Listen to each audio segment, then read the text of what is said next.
I'm a big fan of medieval combat games. Hell, I'm a big fan of medieval combat in general. I have no fewer than 3 swords in my house at any given time, and I know how to use them. Kind of. Not really. So, when I saw Rock Paper Shotgun's review of Mordhau, a PvP medieval combat game, I was hooked. Even the name excited me. It refers to a style of longsword fighting where you grab the sword by the blade and swing the pommel around like a hammer. I first learned about this while practicing for a play back in middle school, and ever since I've thought it was one of the coolest things ever. I bought the game right away and immediately fell in love with the combat. Everything was graceful and intuitive, but there was clearly a high skill ceiling and plenty of more advanced techniques available. Each weapon type felt unique, and there were tons of variations available. Rapiers are fast and unpredictable, but can struggle against armor and are best used for thrusting attacks. Great swords are huge and slow, but hit like a truck. Polearms have great reach and damage, but can be countered by getting really close to your opponent. Some weapons have little secret abilities too, like the bill hook has a little hook on the end, and if you hit your opponent with it, it'll actually pull them in closer to you. Oh, and did I mention that you can throw swords at people and then pull them back out to use again? I made a whole build that revolved around carrying 3 swords that I would just repeatedly throw and retrieve from my opponent. It was great. Based on how negative the title of this video is, you may be surprised by how positive I've been about the game so far. That's because the game itself is great. The developers clearly know a lot about medieval melee combat and put a huge amount of effort into delivering a fun, polished game. The problem is the community. Parts of the community are great. By default, the game focuses on huge skirmish battles with like 50 people running around decapitating each other, but at launch, it lacked a dedicated dueling system. So people would just make custom dueling servers with their own version of chivalric values. You had to bow to your opponent to initiate a duel and couldn't attack them till they bowed back. If someone broke the rules and started randomly attacking people, the whole server would all turn and start attacking them. I had a lot of fun on these little servers, but couldn't help but notice something ugly lurking under the surface. I've been playing online multiplayer games since high school, and I'm no stranger to the kind of toxicity that these places encourage. I've seen my fair share of heated gamer moments, but I was legitimately taken back by the sheer volume of racist and homophobic slurs in Mordhau. At first it was just in the free play arenas, but over time I started seeing it in the private dueling servers too. I tried muting them or blocking them as much as possible, but new people kept doing it. It got to the point that I would type "fuck Nazis" in chat at the start of every round and then immediately block the 4 or 5 people who would inevitably take offense to that statement. Yes, you heard me right. People in this game were regularly offended by the phrase "fuck Nazis," a bar so low that you'd expect almost anybody to clear it. I attempted to bring up this issue on several community forums and was greeted by the same general hand-waving that you see in a lot of online communities. People said that these racist Nazi sympathizers were just joking or that I was being too sensitive. Too sensitive for being concerned about a growing population of Nazi sympathizers. They told me that I should disable the online chat, which was the primary way of communicating with other players. They apparently think that it's perfectly reasonable for people to be forced to see screeds of racism whenever they log into a game. There were some people who recognized the problem, but needless to say, most people acted like it was no big deal. Well, it is a big deal, for several reasons. Nazis, and yes, I am going to call them Nazis. In my opinion, it's the best descriptor for the kind of people who embody a vague, white nationalist, anti-Semitic, and racist worldview and regularly enjoy medieval combat games. I could just as well call them neo-Nazis or white supremacists, but I'm going to call them Nazis. Anyway, Nazis are outliers. Most people aren't Nazis. A lot of people are racist, but most people aren't what I would consider full-blown Nazis. Despite this, Nazis don't see themselves as a small group of deluded misanthropes. They simply see themselves as more enlightened than everyone else. they think that most people really believe the same things as them. So even if some of the people saying racist slurs in Mordhau are just edgy 12-year-olds who learned baby's first racism from PewDiePie, it doesn't matter because the actual Nazis don't see it as a joke. They see it as someone expressing their true beliefs. They don't see a racist edgelord, they see a fellow enlightened thinker. Racist jokes normalize actual racists. This is something I personally think of as the South Park effect, wherein even the most ridiculously overblown or satirical depiction of racism, and I don't think a lot of South Park's prejudicial jokes are actually entirely satire, will appear legitimate to actual racists. So every time someone says something racist in Mordhau, it makes the game that much more comfortable for Nazis. It makes them feel like the community is on their side.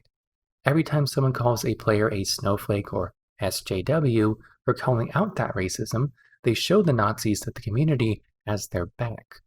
This is the process of normalization. Extreme views become mundane over time with repeated exposure. On top of that, people who might not have been Nazis originally may slowly find themselves surrounded by actual Nazis. They'll have Nazis in their friend group, they'll talk to Nazis, and eventually they might even take the swastika pill and join the ranks themselves. Games need new players. Specifically, multiplayer games need new players to survive. Not just so the game can grow, but to keep the community from shrinking. This is because people will inevitably stop playing a game after a while. Aside from the most hardcore, dedicated fans, most people will move on to something else after a few months, maybe checking in every few weeks or so to play a match. Even the absolute diehards will start to dwindle eventually. If this goes on too long, the game will die, reaching the point where there are so few active players that people can't reliably find a match anymore. The only way to combat this is with a constant influx of new players. Even if most of these players will bounce off after a few weeks, the remaining players will help offset the old players who are slowly leaving. This is why community managers are constantly trying to keep games fresh and attractive to new players. What does this have to do with Nazis? Well, a lot of new players don't want to have to sift through mountains of slurs to be able to enjoy a game. Who would have thought? The more racism is accepted in a community, the harder it will become for the game to attract and maintain new players. This can create a positive feedback loop. I mean positive only from a data analysis perspective, there's nothing positive about it. Whereas the player count drops, a greater percentage of the player base will consist of Nazis or other assholes, which makes new players less likely to enjoy the game, which further shrinks the player base and further increases the percentage of Nazis. This isn't just speculation either. This has happened before. 7 years before Mordhau was released, there was another medieval sword-fighting PvP game on Steam, Chivalry Medieval Warfare. Like Mordhau, Chivalry had a combat system based on medieval sword-fighting featuring heavily researched movesets and weapon types. Also like Mordhau, Chivalry had a big Nazi problem.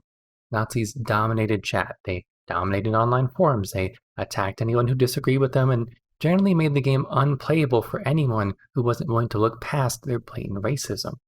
Upon its release, Chivalry was met with praise by critics and players alike. A few years later, it was practically dead. Now the same thing is happening to Mordhau. Personally, I think this is the least important of my arguments. You shouldn't have to be told that Nazis are bad for your community, but often I see developers claiming that they won't crack down on Nazis for fear of damaging their game's community. Well, I'm here to tell you that if you don't crack down on Nazis, they will destroy your community. Nazi ideology is a loose connection of dated racial pseudoscience, historical inaccuracies, and straight-up gibberish. The term Aryan itself has little to do with blonde-haired, blue-eyed Germans and was originally used to describe a group of people in Europe and Asia whose languages all originate from the same source. Early racial and ethnic theorists believed that a race was defined by their unique language. If a group had a language, they had a racial identity. The Aryan language group included not just European languages like German, but also Sanskrit and Farsi. The country of Iran gets its name from this language group. Yet, I doubt any of the Nazis in Mordhau would equate the people of Iran with their made up superior race. Even among Nazis themselves, there are massive disagreements over who is really part of their race. Back when Nazi ideology was first emerging, white supremacists often debated over whether or not Irish people, who are about as fair skinned as people can get, were in fact white. Whiteness, and by extension white nationalism, and Nazism aren't just about skin color. They're about creating an outgroup of inferior others and an in-group of superiors.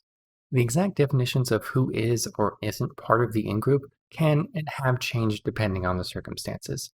Prior to the Civil Rights Movement, many pale-skinned European immigrants were not considered part of the white in-group. They were then accepted into the fold to create a united front against African American rights. Art MacDonald wrote a book on the subject called How the Irish Became White. Yet, while Nazi ideology is nonsensical and ever-changing, there are a few things that remain consistently in vogue. Things like the Battle of Thermopylae, the German Third Reich, and the Crusades. Spend enough time dealing with Nazis and you'll find dozens of references to retaking the Holy Land, along with people shouting Deus Vult and pictures of people wearing armored helmets. Nazis see the Crusades as both a holy war and a prime example of their prototypical race war, the white Europeans fighting against the non-white people of Jerusalem and Arabia. Most Nazis know little of the actual history of the Crusades, most of which were colossal failures, and even the successful one was only able to hold on to Jerusalem for a few years. Instead, they have a romantic vision of noble knights donning full plate armor and marching off to battle against their racial foes. This image is, in fact, an anachronism. The type of full plate armor people associate with medieval knights wasn't developed until several centuries after the Crusades for the Holy Land. There were some crusades in the 14th and 15th centuries that might have involved knights in plate, but these were not fought against Muslims or Jewish people, but against other Christians in Eastern Europe. But most Nazis don't know or care about this. They associate crusades with armor, and armor with a noble history of their white race. So, Nazis love any game that lets them relive their non-existent golden age. What does this mean for Mordhau? Well, it means that they have to be on high alert for Nazis. Other games like Call of Duty have their own population of assholes and other racists, but the games generally appeal to a wider audience, which helps drown out the Nazis. Many of the people who responded to my forum posts were probably used to playing games like Halo, where the Nazis remained a small part of the overall community. However, games that feature medieval combat or elements of European history will naturally attract a higher percentage of Nazis than other games. This is not to say that any amount of Nazis in the game community is okay, just that some games are more vulnerable than others. This means that developers of games like Mordhau will need to go to extra lengths to keep their communities civil and weed out all the worst and most racist members. Unfortunately, they don't seem willing to do that. If anything, they seem perfectly willing to cater to the Nazis to the detriment of everybody else. When Mordhau was released in April of 2019, players could only create male avatars, and those avatars were limited to a single white skin tone and features commonly associated with Europeans. The developers said they were going to release female character models and a wider range of skin tones in the future, but as of 2021, it hasn't happened. Why? The Nazis hated it. They whined and threatened to abandon the game if such changes were implemented. Pro tip: if a bunch of racists threaten to abandon your game over something, it's probably a good idea, and you should probably do it. In order to try to cater to these blatantly sexist and racist players, the developers said that they would allow players to hide non-white or non-male avatars from the game. You heard that right. The same assholes who call people snowflakes were so frightened of people who look different from them that the developers almost implemented a make the game more racist option. This was never actually done because, again, female and non-white characters were never actually implemented, and there are a few details on how it would actually work, but presumably there would have been a checkbox somewhere in the game settings which, if checked, would replace any non-white or non-male characters with some default white male avatar. Proponents of this absurdity might claim that they're not racist, they just want the game to be historically accurate. Now, when I think of historical accuracy, I think of properly representing the strict class structure of medieval Europe alongside the inherent stupidity of hereditary monarchy. When Nazis talk about historical inaccuracy, what they really want is for the game to only include white people. This is not historically accurate. Here's a fun fact. There were non-white people in Europe in the Middle Ages.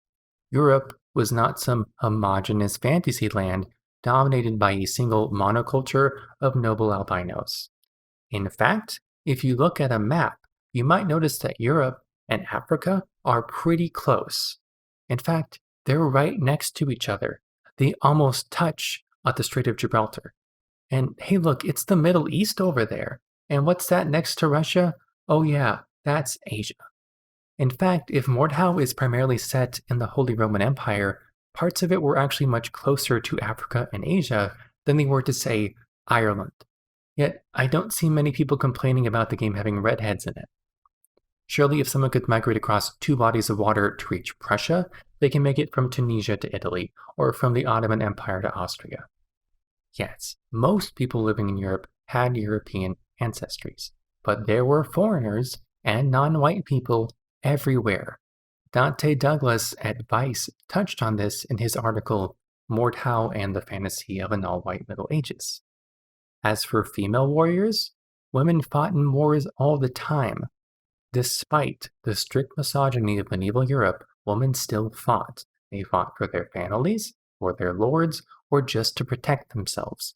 Certain groups, like the Order of the Blessed Virgin Mary, even had female knights. Then you have major historical figures like Joan of Arc. Fun fact, Joan of Arc lived during the 15th century, so depictions of her in full plate armor are far more accurate than depictions of crusaders in that kind of armor.